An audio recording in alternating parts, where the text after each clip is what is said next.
J'ai travaillé à la Nouvelle République. La Nouvelle République, non, c'était la Dépêche du Centre, à Tours. J'ai travaillé de Morse 39 à Morse 40. Et quand la guerre est venue, j'ai fait un échange. Il y a un linotypiste du courrier qui est parti à Tours, puis moi je suis venu à Angers. C'était au coin de la rue Saint-Lô et de la rue de Larraux. Ben, c'était assez morose comme ambiance, parce qu'il y avait quand même le souci du moment. Il y avait le souci du moment. Les Allemands sont arrivés le 19 juin 40. J'ai été convoqué une première fois pour aller à Saint-Nazaire, à l'organisation Todd. J'y ai pas été, j'ai été pleurer à la commandanture en disant que ma petite fille était malade. Ils m'ont donné un sursis. Et puis ben, au bout du sursis, je suis pas reparti. Ils m'ont renvoyé encore un truc. Et puis, bon, ben, je suis pas parti encore. Et puis à la fin du compte, ils sont venus me chercher. Puis j'étais en Allemagne 6 mois. Quand je suis revenu d'Allemagne,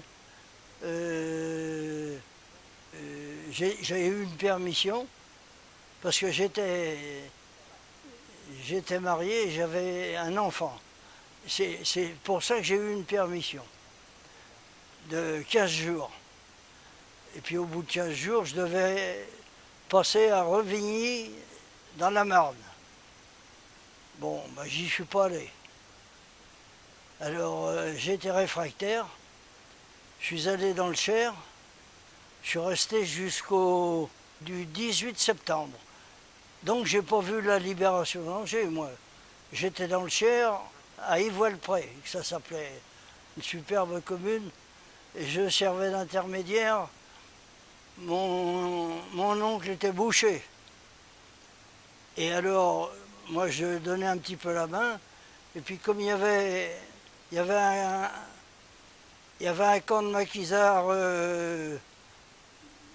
7-8 km de là, il venait se ravitailler chez mon oncle.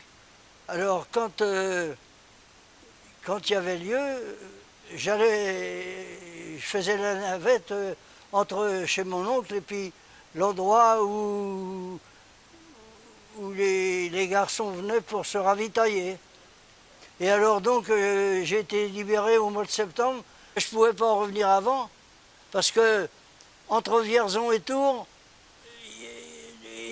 c'était un vrai bazar. Les fils étaient coupés. Alors quand je suis revenu au mois de septembre, il fallait changer de voie à chaque gare bientôt parce qu'il n'y avait pas moyen de circuler autrement. Et alors, donc, j'ai réussi quand même à venir jusqu'à Angers. J'ai dû me présenter au Courrier de l'Ouest le 19 septembre 1944. J'ai été voir M. Baudouin, la première chose, et puis il dit me voilà revenu. Alors il m'a dit bon ben écoutez, ben, on va voir comment on va s'organiser. Et bon, il y avait un flottement, évidemment, étant donné que le petit courrier s'en allait, et puis c'était le Courrier de l'Ouest qui s'installait. Bon, il m'a dit, bah oui, je vais vous reprendre sûrement, mais bon, ben, ça m'arrangerait, pour l'instant, étant donné les circonstances, ça m'arrangerait bien que vous puissiez aller à la clicherie. Alors, bah, vous savez, j'avais goûté au chômage, hein, je savais ce que c'était. J'ai dit oui. Alors j'ai été peut-être un mois à la clicherie. C'est quoi ça, la clicherie? Ben, la clicherie, c'était quand la page était bouclée, elle s'en allait à une presse. Et sur la page, on mettait un flanc. Un flanc, c'était du papier mélangé avec je ne sais quoi. Et la pression faisait que les lettres rentraient dans le papier. On faisait notre travail, mais seulement c'était réduit, évidemment. Il y avait une pagination qui était je ne sais pas ce que ça représentait, moi, peut-être peut-être 8 pages, c'est tout. Quand ça a été fini, M. Baudouin m'a dit bah, vous allez reprendre votre truc, et puis je suis remonté à la composition, et après, bon, moi, j'ai été jusqu'à la fin comme ça. Je suis parti au 1er février 81. C'était une composition à la main. Vous aviez des casques qu'on appelait A, B, C, D, et puis il y avait tout, les signes et virgules et tout. J'ai travaillé place à Bac, et puis de la place à Bac, je suis venu là. Ah ben moi, il y a une chose qui m'a marqué, c'est que quand ils ont fait une sélection sur les... Parce que, bon, on est venu en 73 ici, je crois. Alors, 73, alors il y avait beaucoup d'anciens quand même. Alors les anciens, bon, ben, ils n'ont pas été touchés par le changement, parce que le plomb commençait à s'en aller. Alors, moi je suis pas parti j'ai pas fait partie du premier groupe qui a été à prendre le clavier de la machine à écrire. Parce qu'on avait un clavier sur les Liloti qui avait 90 touches, alors que sur le clavier, il y en a la moitié moins. Alors, ces garçons-là sont allés dans des maisons spécialisées pour apprendre Bon, alors, moi, j'en ai pas fait partie parce que j'étais trop âgé. Et alors, on a continué jusqu'à temps qu'ils suppriment complètement le plomb. Alors, les machines sont parties. Bon, alors, moi, on m'a dit, bon, ben, vous allez aller à la correction. Bon, alors j'étais à la correction. Et puis, au bout d'un certain temps, on m'a dit, ben maintenant, on va avoir des machines électroniques. Vous allez faire des corrections avec une machine. Ben, c'était pareil, le clavier c'était le même que la machine à écrire. Alors moi j'étais 6 mois à pas dormir, moi. J'avais 50 ans, plus de 50 ans. J'étais 6 mois à pas dormir parce qu'il fallait se mettre ça dans la tête quand même. Parce que quand vous apprenez un truc comme ça de but en blanc, eh ben ça vous travaille, hein. Et puis vous n'êtes pas sûr de réussir. Alors enfin bref, j'étais jusqu'à la fin correcteur sur écran. Et puis après, je suis parti, j'ai dit au revoir monsieur l'homme, et puis voilà. Il peut toujours y avoir un truc de dernière minute.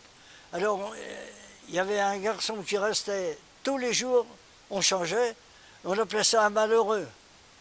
Le malheureux, il restait parce que s'il y avait un incendie, s'il y avait un accident, il était là pour faire le... Parce qu'il ne faut pas oublier qu'il y avait toujours du plomb, hein. Alors, fallait assembler tout ça. Alors, on faisait, en principe, on faisait une demi-heure supplémentaire, comme malheureux, quoi. Mais l'ambiance du journal, moi, je la trouvais bonne, en ce sens que, par exemple, le dimanche, le SCO existait déjà. Eh bien, quand il y avait, je ne sais pas combien, mais il y avait 2 rédacteurs principaux. Il y avait Yves Denor et Tony Effling. Alors, ces garçons-là, ils étaient présents dans l'atelier pour la mise en page très souvent. Tous les dimanches, d'ailleurs, ils étaient présents là pendant toute la soirée. Parce que c'est eux qui disaient tel article, tu le mets là, tel article, tu le mets là. Bon, alors, donc, ils étaient là. Et souvent de fois, ils étaient accompagnés de joueurs. Alors, il y avait une ambiance, ça tournait autour de vous de partout. C'est pas pour ça qu'on allait plus vite, hein. Mais enfin, on ne pouvait pas parce que les gens, ils posaient des questions et pourquoi vous faites ça, pourquoi vous faites ça.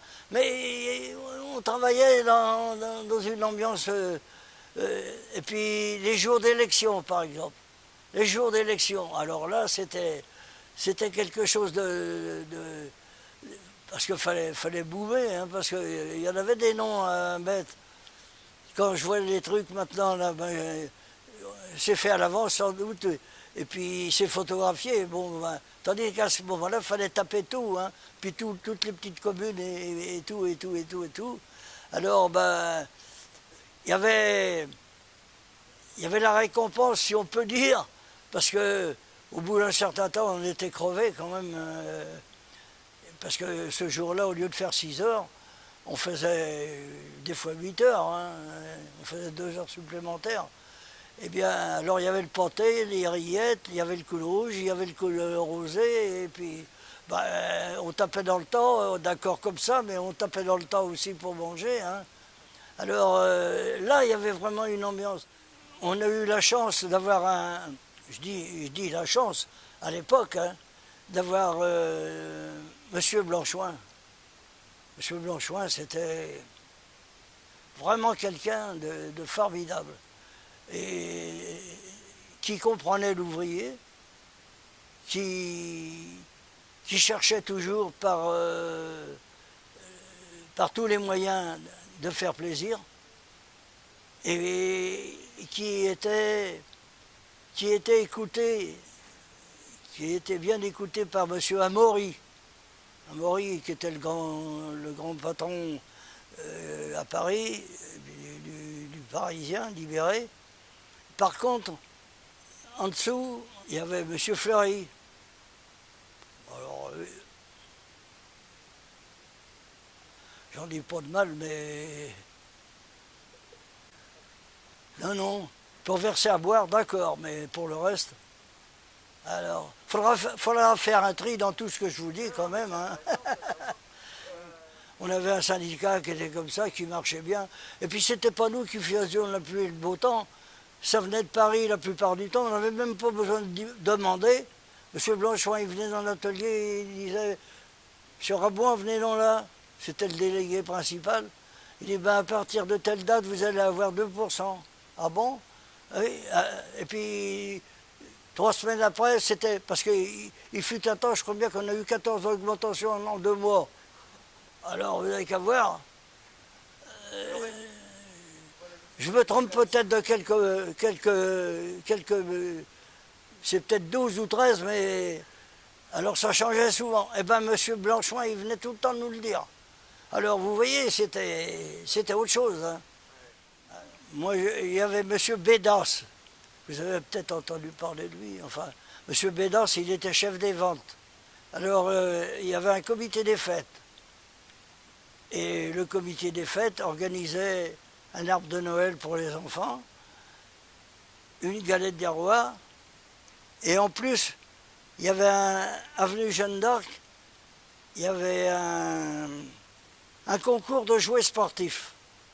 Et alors, le comité des fêtes, dont j'ai eu l'honneur de faire partie, eh bien, s'en allait avenue Jeanne d'Arc. Alors, le jour de l'Ascension, alors il y avait des courses de trottinettes, de cyclo-rameurs, de patinettes. Alors, une année, c'est quand il y a eu le putsch en Algérie.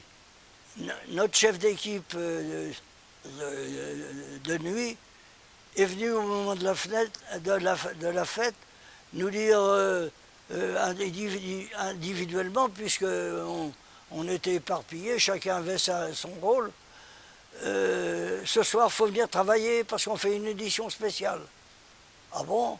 Ah oui, oui, il faut venir parce que il y a eu un truc en Algérie, alors il faut absolument qu'on paraisse demain matin. Alors ben, on est rentré à la maison, on a mangé une tartine de rillettes et puis ben, hop. Alors ben, le journal il a paru. Alors c'était un fait qui ne s'est jamais reproduit. On a fait une édition spéciale ce jour-là, après c'est tout. Ben, c'était pas un truc à reportage, hein, c'était surtout des faits divers. Hein, et puis il y avait le feuilleton aussi, il y avait une page de sport, il y avait... Oh, ne m'en parlez pas. Eh bien, il y en a des erreurs, hein. Ça saute aux yeux. Ça saute aux yeux. Et c'est surtout dans les titres. Oh, Madoué, parce que je suis breton, hein. Madoué, hein, bah, dites donc. Quand je vois ça, bah, ça... Non, non, non, mais ça se comprend, hein. Faut aller vite, faut aller vite, faut aller vite. Bon, bah... Non, mais bah, autrement, au point de vue de présentation, Euh, la une, la une, elle tape à l'œil. Elle tape à l'œil, ça situe tout de suite. Ah, il y a un truc qui doit être intéressant là. Il y a des reportages qui sont très bons.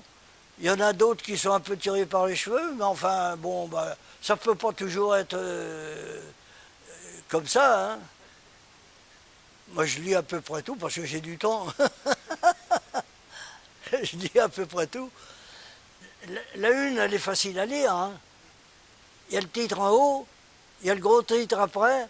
Sur le côté, bon, ben, et puis en bas, ben, il y a les petits trois trucs là. Bon, ben, vous tournez la page, vous avez en général quelques faits divers.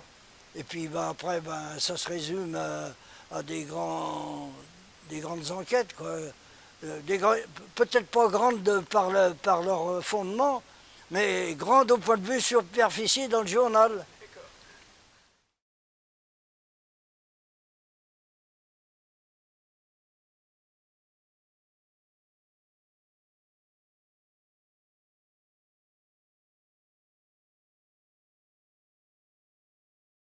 Le courrier, c'était ma vie, quoi. Je suis arrivée en 47 et je suis partie en 91. Oui, j'étais 40, ça fait 44 ans, quoi. Et toujours à la comptabilité. Alors, c'est-à-dire que mon papa, il travaillait au courrier, il était vendeur, il allait sur les marchés et tout. Bah, c'est lui qui m'a fait rentrer. Il m'a dit, bah, il y a ma fille. Alors, bah, Monsieur Blanchouin, il m'avait convoqué, puis c'est là que j'ai passé, il m'a fait passer un petit examen, puis il m'a dit, bon, puis ils m'ont pris. Ben, j'étais intimidée, hein. Mais en fait, ça s'est très bien passé, il m'était à l'aise, il était sympa. J'ai débuté à la comptabilité, j'ai fait tous les services de la comptabilité, la compte client, les fournisseurs, puis tout. Puis j'ai atterri à la paye après. On n'avait pas de calculette, hein, fallait additionner comme ça. Et puis la comptabilité se faisait par surimpression, avec des carbones et puis tout. Alors, ça a changé. Au début, on avait une machine, après on a eu deux. Puis au début, on avait l'impression que ça n'allait pas assez vite, alors on reprenait, on recalculait de tête. Ah ben oui, c'était... Oui. Et puis alors après, ben, on est venu à plus de modernisme. Après, c'était les cartes à piste magnétique. Là, quand on est arrivé ici, en 73, même un petit peu après, puis après, ben, on est passé sur les ordinateurs. Et j'ai fini ma carrière sur les ordinateurs. C'était de plus en plus compliqué, et toutes les nouvelles cotisations, puis tout. Hein. Au début, il y avait pas beaucoup de retenues à faire, et puis après, on avait des longueurs de bulletins de paye. Puis maintenant, je ne sais pas comment ils sont, mais c'est encore le petit journal de province, comme on dit. C'était sympa, quoi. C'était place un bac. Et puis forcément, quand on voit maintenant, c'était plutôt vétuste à côté d'ici, forcément. Mais c'était sympathique. Il y avait les grosses retours. Nous, la comptabilité, on était au deuxième étage. Il y avait en sous-sol. En sous-sol, il y avait la rotative, il y avait tous les rouleaux de papier, il y avait tout ça. Il y avait le garage qui donnait dans la rue, comment ça s'appelle? Rue du Cornet, il me semble que ça s'appelait. Et puis alors après, il y avait la rédaction, c'était au premier étage, le technique aussi. Il y avait les linotypes, il y avait les typographes, il y avait tout ça.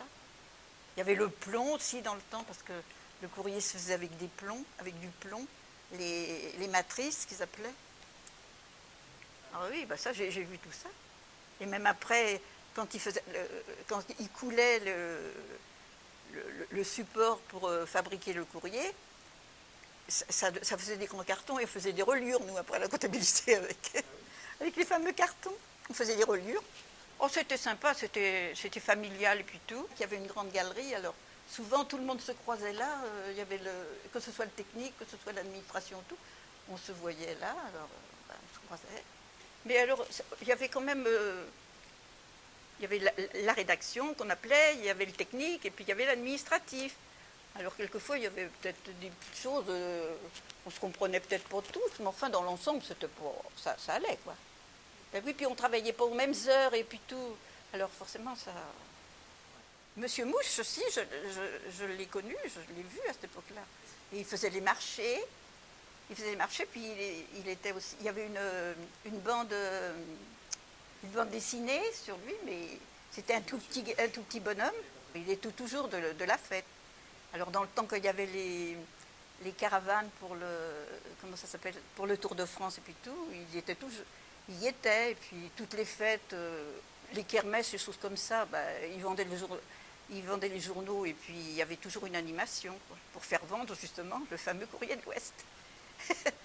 Ah, c'était bien, hein. Si vous rentriez au courrier, vous êtes rentré là, c'est bien, et puis ça vous posait un petit peu. C'est-à-dire, il y avait la sécurité de l'emploi. C'est vrai que maintenant, ça n'a plus le même. On n'en parle plus de la même façon. Mais là, on disait, on est au courrier, on est pour sa vie. Puis comme souvent, on rentrait de père en fils et de choses comme ça. Alors, c'était la maison familiale, quoi.